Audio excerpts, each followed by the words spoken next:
And for today's purposes, the word stewardship is the intentional and responsible planning and management of entrusted resources.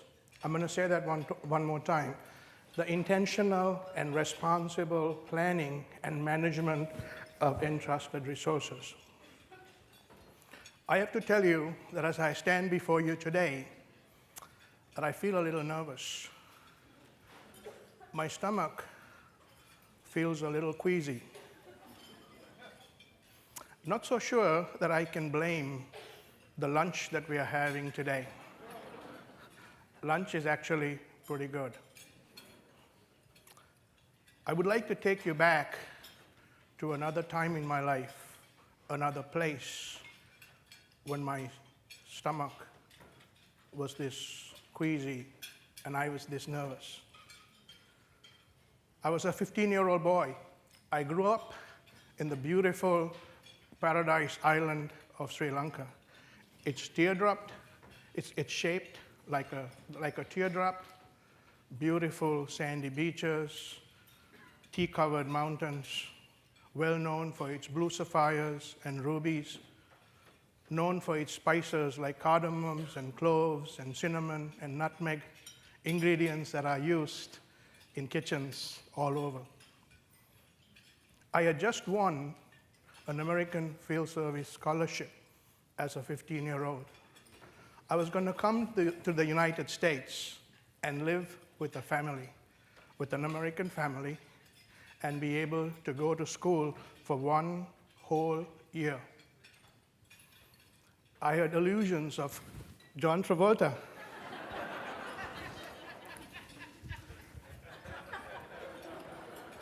Dan Johnson. Unfortunately, it was not to be. I did something very careless and stupid at my school. My ball boy school suspended me from school. The American Field Service found out about it and withdrew my scholarship.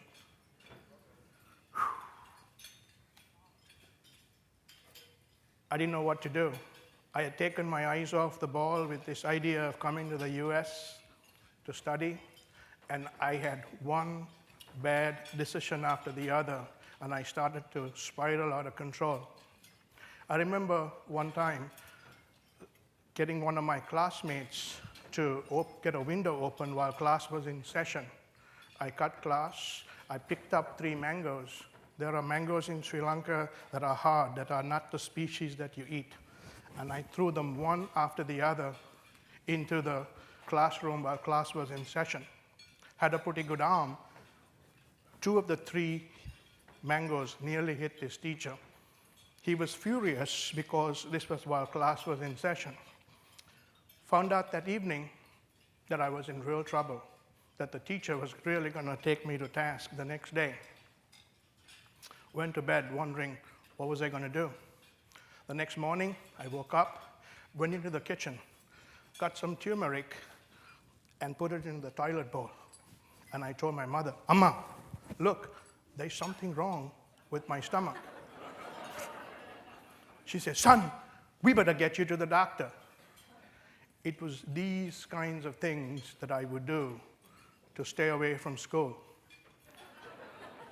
Before you know it, I was 18 years old and dangerously close to flunking school. My dad comes to me and says, son, he was a military officer, you better stop wasting your time and my money. You're going to work. A couple of months later, he had made a couple of phone calls. I started as a commodity broker at a leading brokering house in Colombo. Being a fast talker, I did pretty good selling at the rostrum, selling rubber and sundry produce. And slowly but surely, I was starting to create some meaning and some shape, starting to learn responsibility, and really start to get going in the right direction.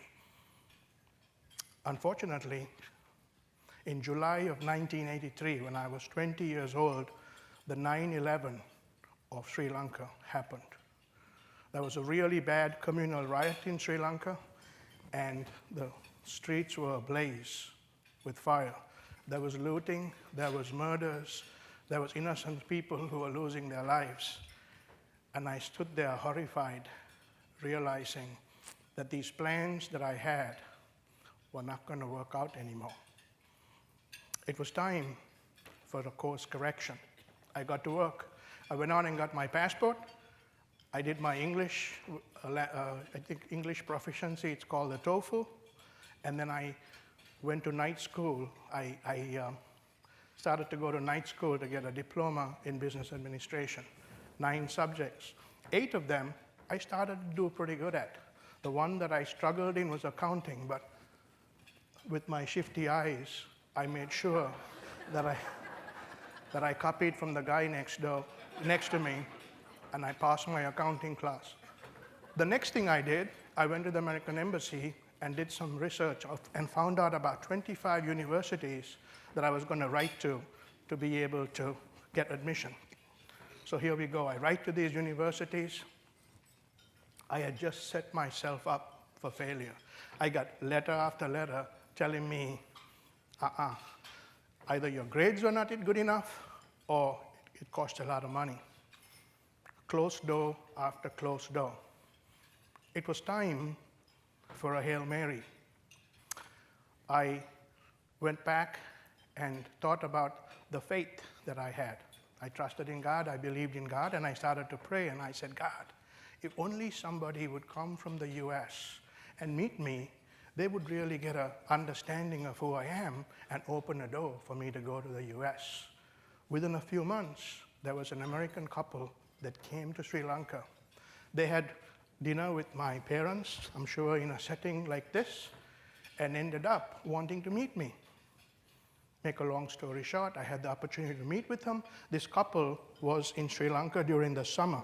The summer, as you know it, they were working for the United Nations, but their real job was they were vice president of academic affairs. The gentleman was the vice president of academic affairs, and his wife were there, and they met me, and they said, Samuel, we would love for you to come and live with us and go to school. Wow, an open door. Not so soon, because my family did not have the money that I needed in order to pay for tuition. My mother stepped up. I brought with me this 22-carat gold necklace. In my mother tongue, it's called a thali. It is what my father would have used to have solemnized the wedding day with my mother. So she would have got an engagement ring, like all of you would have got an engagement ring when you got engaged. But this was what she got around her neck when my father married her. We were people with modest belongings. You know where this thing's going, right? She sold this thali and gave the money to me so that I might go to a community college. She didn't stop at that. She applied and got a job teaching English in another country, in the Middle East, in the country of Oman. She went to Oman to teach little girls English. Here she was, a hurdler, a high jumper. She was the Julie Andrews of Sri Lanka. She grew up loving Sound of Music and had a crush on Christopher Plummer. Here's this woman who decided to go away to teach, leaving my father and my youngest brother, having this whole separation for 4 years, that I might go to a community college and go to school. Having grown up somewhat irresponsible and reckless, this really got my attention. I get to the community college, there was a Kathy McGarrett there. She taught me accounting 100. I told you that I hadn't done well in accounting. I started to get my debits and my credits right. I understood the difference between the income statement and the balance sheet. Even though this class did not count towards college credit, she had set me up for success. There was Dave Smith, who was my accounting 101 and accounting 102 teacher. He actually wanted me to study accounting because he thought that I had done so well. What was not to love about Dave Smith? This guy, he drove not one, but 2 sports cars to work, a red Corvette and a black Pontiac. The speaker this morning was talking about being from Kalamazoo, Michigan. We were about an hour away from that, right? Not too far from the automotive capital of the world. And then there was Mark Ulseth. I used to play ping pong with him during break time. He was the registrar. He helped me transfer these credits that I had done in Sri Lanka into this community college, where I went from being a second semester freshman to needing 4 credit hours to be able to graduate with an associate degree in business. Got my associate's degree, and I transferred to Oral Roberts University.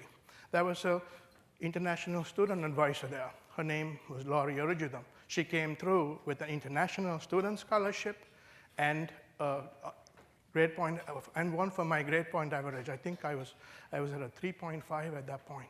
So these were the kinds of things that it took in order for me to get through school. I eventually graduated with a degree in marketing, so I was able to finish in 3 years. I got hired by a company called Cardone Industries in Philadelphia, for whom I worked for 12 years. I became their vice president of procurement and supply and ran their largest business unit.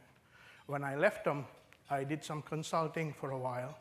And after about 20 years in corporate America, I decided the people, the places, and the experiences enabled me to start Potts Life. I started Potts Life in the year 2007. For those of you who remember, 2007 was not only a tough time in our nation's economy, but there was also a global recession going on. We persevered for about 3 years and eventually got Potts Life to the point where it started to stabilize and become what it is today. Today, we are on many very well-known weapon systems. So our job is, what we do is we create legacy parts for expensive and mission-critical assets, many of which are older. Many of them are older than me, like the B-52 bomber, the Aegis weapon system, the DDG destroyer. We have some components on an aircraft carrier. The U.S. Navy, which is the most powerful Navy in the world, is one of our customers.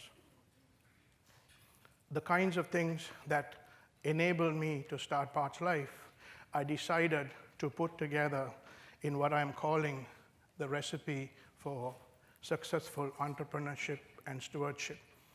I created this as a way for me to be able to pass on the things that I learned and the things that I have done in order to create success at Potts Life.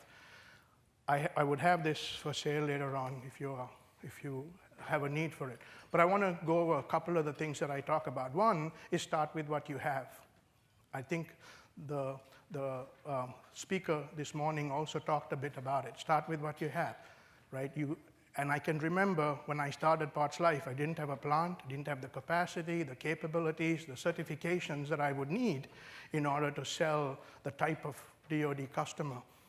But I put all of the processes and procedures that I was going to use in order to do what I was going to do, and I put that into a black 3-ring binder, and I presented it with so much confidence.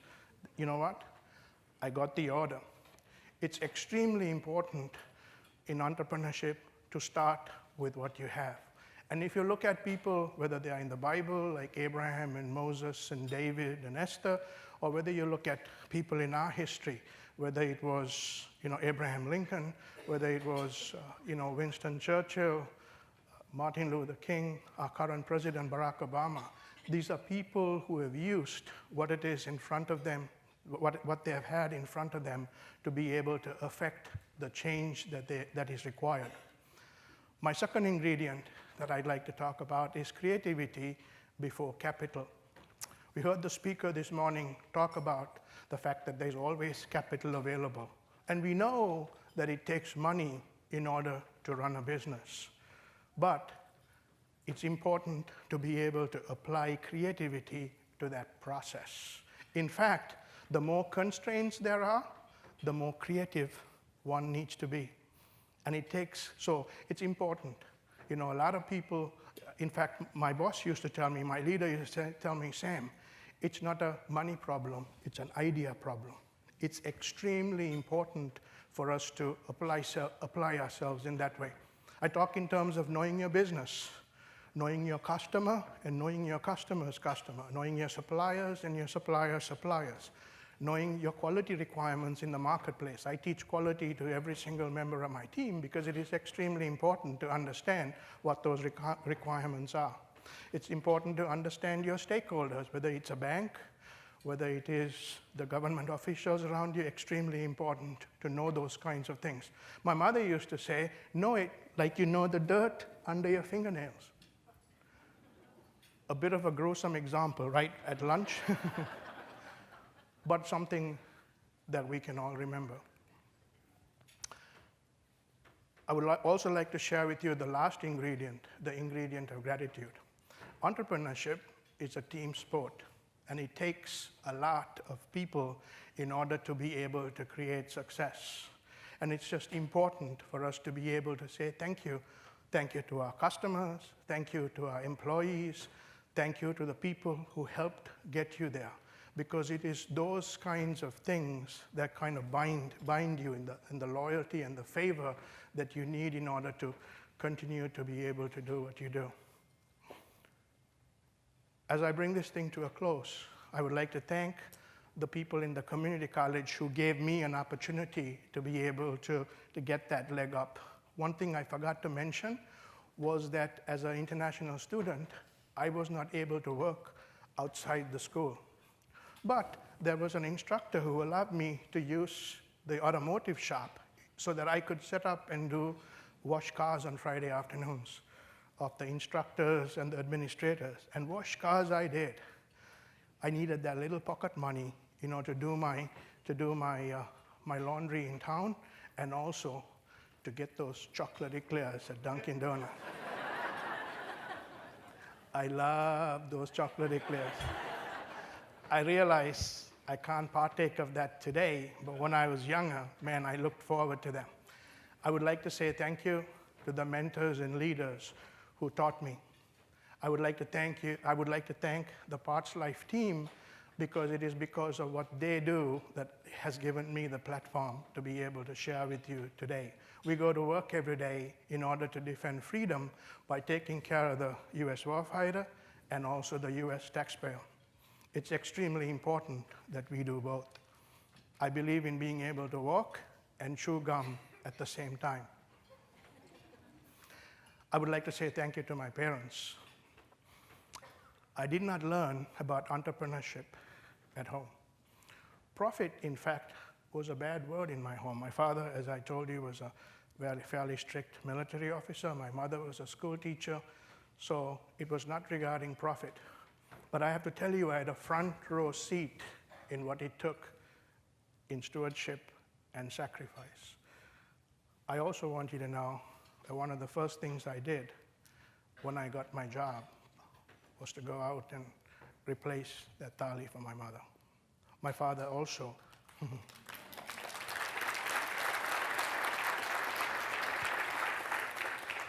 My father also had a hand in that. He didn't want me to do that by myself, but we got together and did that. I want to thank you for being here so that you can be inspired and more about entrepreneurship, so that you could go back to those community colleges and be able to instruct and inspire those students that come to school there. On your table, I have a coin. I created this coin thinking of you. I wanted to give this to you as a challenge coin so that you can remember why, let me say that one more time, why it is that you do what you do. Because there is that 18-year-old young person who decided to stay close to home and go to that community college, just like that familiar, warm blanket that they have. Or a 22 or a 23-year-old like me who thought, higher education is not for me. They went on their way, and all of a sudden, there is a need for a course correction.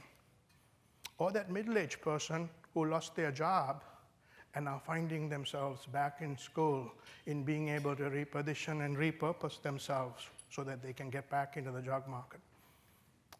For all of those people, they are counting on you being that steward, whether it is your time, whether it is your ability, whether it is your position, and all of those things that you possess. And so this is my gift to you. Thank you, and God bless.